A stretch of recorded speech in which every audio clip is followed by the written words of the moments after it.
Shadow the Deathbringer's legacy. My name is Shadow. I'm the only one with the powers to stalk my enemies in their own shadows and kill them in doing so. My legacy is bad, but I am greater than others say and think. Hear me out.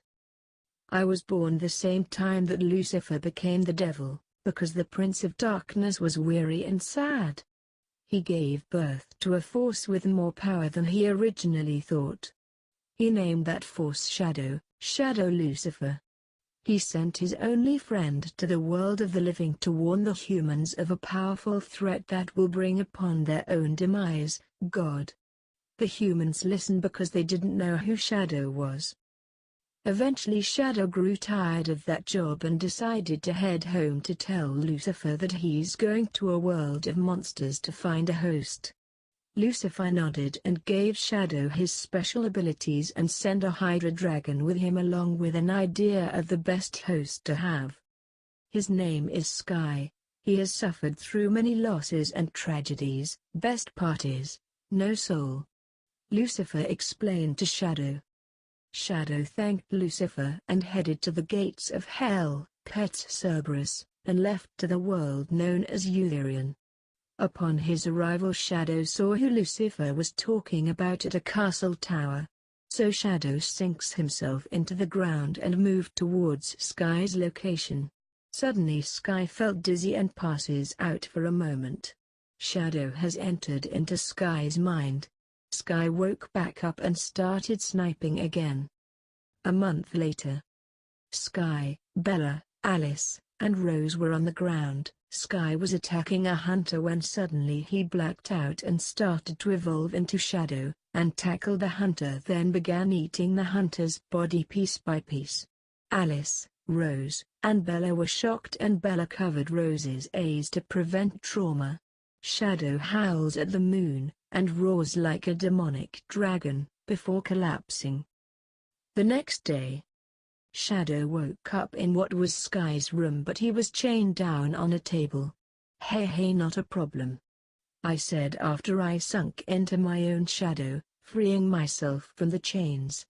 The door opened and a guard ran to the table, so I pulled him under the ground, leaving his head sticking out of the ground. I vanished into my room, pulling out my scimitar and hid behind the door, activating my feral senses allowing me to see through anything. I prepared to stab the next guard, however it was quiet, too quiet. So I threw my sword out the window. It went straight through a sniper's chest, killing him.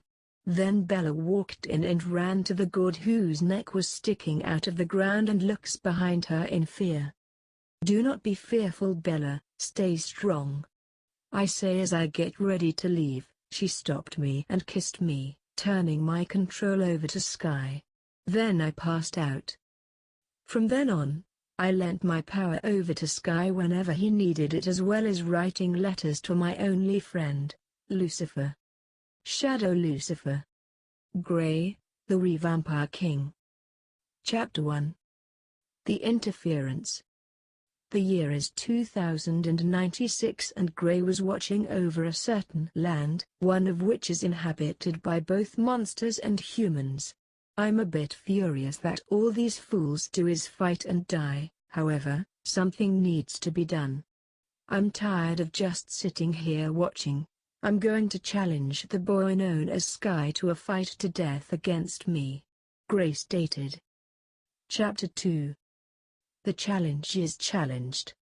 As Grey headed out of his castle, he gets on his sea serpent and rides it to the surface. Then he evolved into an eagle and flew towards Sky. "You're mine, you fools," he shouted and chuckled. After about 2.5 hours, Grey lands in a tree and changed into his re-vampire form and walked up to Sky and said, "If you truly desire to protect this land and its people, find me at the western cliff, down below in Atlantis Castle, and kill me. My name is Grey." Then he vanished. Chapter 3. The First Battle.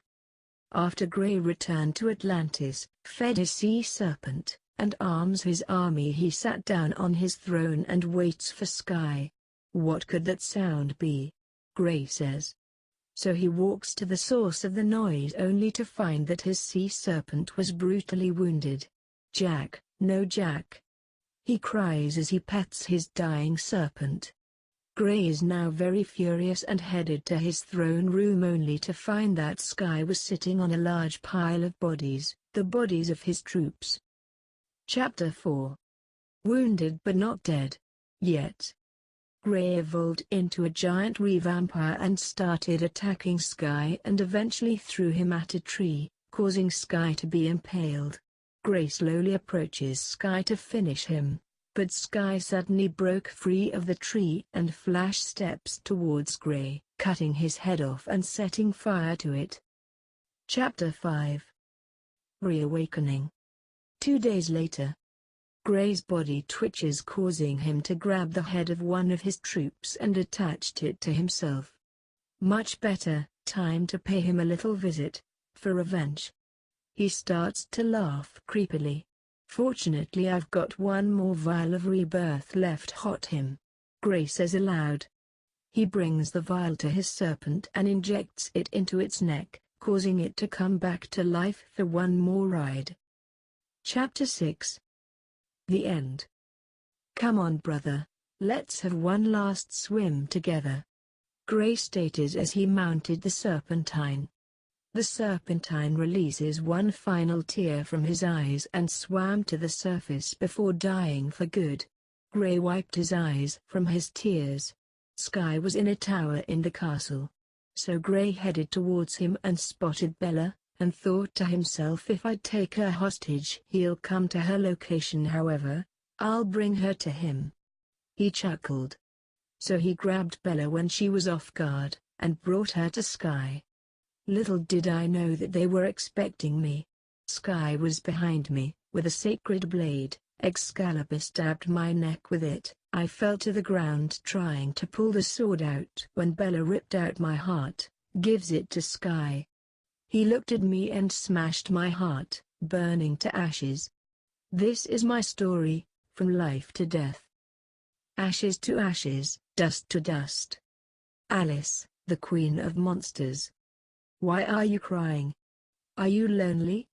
If so, I'll be by your side until the very end. A boy says as he approached a girl who was crying in a meadow of flowers. 15 years later. In a school located in North America there was an accident involving a teenage boy named Sky. He got hit by another student filled with blind rage, causing Sky to lose his childhood memories along with the names of his friends. He was brought to the hospital and had a minor brain damage and lost sight of his right eye. However, his left eye was now red and had the power to see people's death times and causes. They were never wrong. Yes, the time and cause of death was never wrong, but to Sky it was more of a curse rather than a gift. One day in school, Sky's right eye suddenly turned completely black and blood started flowing below it. However, it never dripped down anywhere, just down under his eye. A student that Sky never seen before had no death time and no lifespan through his eye, so he approached her and asked, "Who are you?" The girl answered, "You don't remember?" With a frown. Sky shook his head and the girl put a finger on his head, returning his memory. "My name is Alice, do you remember now?" she asks Sky. He nodded and hugged Alice and whispers, "Long time no see, friend," in her ear. Sky pulls back and the bell rang, signaling that it's lunchtime. So Sky walked to the park that was on the other side of the school. Eats his sandwich, drinks his drink, and played Assassin's Creed 3 on his PS Vita for a while until he heard Alice's voice. "Will you follow me for a moment, Sky?" He pauses his game, puts it in his pocket, and follows her out of sight, and she warps the two of them into a kingdom's hill, overlooking a castle. "This is my home, I rule every monster except for werewolves, re-vampires, repanthers, and certain vampire clans." Upon hearing this, Sky asked, "What do you want me to do, Alice?" She smiled and said, "I want you to help me defend this castle from invaders." Sky gave it some thought and said, "Okay, I'll do it, but what's the catch? You will be here for a long time, but you have permission to leave to do stuff occasionally." Alice replied. Sky smiled and said, "I'm in." Rose, the Queen of Darkness. A little girl carrying a black baby dragon was walking through the forest just outside of the castle, found a cherry blossom tree and sat next to it. Eventually two unusual people walk into the area where she was sleeping. So they wake her up and ask, "Where are your parents?" The little girl said, "I don't know, I've always lived with the flowers, I guess I don't have any," with tears in her eyes. The two looked sad and said, "We can be your parents, I'm Sky, and this is Bella." The little girl smiled widely and jumped on Sky's chest, throwing him on the ground and hugged him, saying, "Mommy, Daddy," in a happy voice. "I'm glad you're happy, Rose," Sky said in a happy tone. The girl stopped and said, "Rose?" Bella smiled and said, "You were raised by the flowers, so Rose fits you perfectly, you like it?" Rose smiled and said, "Yeah." After a good 30-minute walk, the three finally make it out of the woods and into the castle gate. "Gah! My eye!" Sky suddenly shouts. Bella and Rose look at Sky's eye and was shocked to see that it has been turned completely black and blood seemed to be pouring down from under it, but it never left his face. Sky now had feral sight and twice as much eyesight through it. Shocked from this sudden evolution, Sky caught a bullet that was coming towards Rose and sent it back to the shooter with 3 times the speed, then fell unconscious. The next day, Sky woke up and sat on his bed and saw Rose drawing in a sketch pad with his art box next to her. "Good morning, Daddy," Rose shouted as she drew. Sky replied and headed to the bathroom and looked in the mirror. His eye was still the same as before, black and bloody. He noticed something in his hair. He looked at it closer in his mirror and it was longer, spiked, and black. However, that's not all. His left eye is now crimson red and what was once white is now black. He washed his face, dried it, and headed to the kitchen where Bella called him for breakfast. Rose joined them shortly after. Rose's hair was strangely similar to Sky's. It had long red spiked features too. Sky shrugged.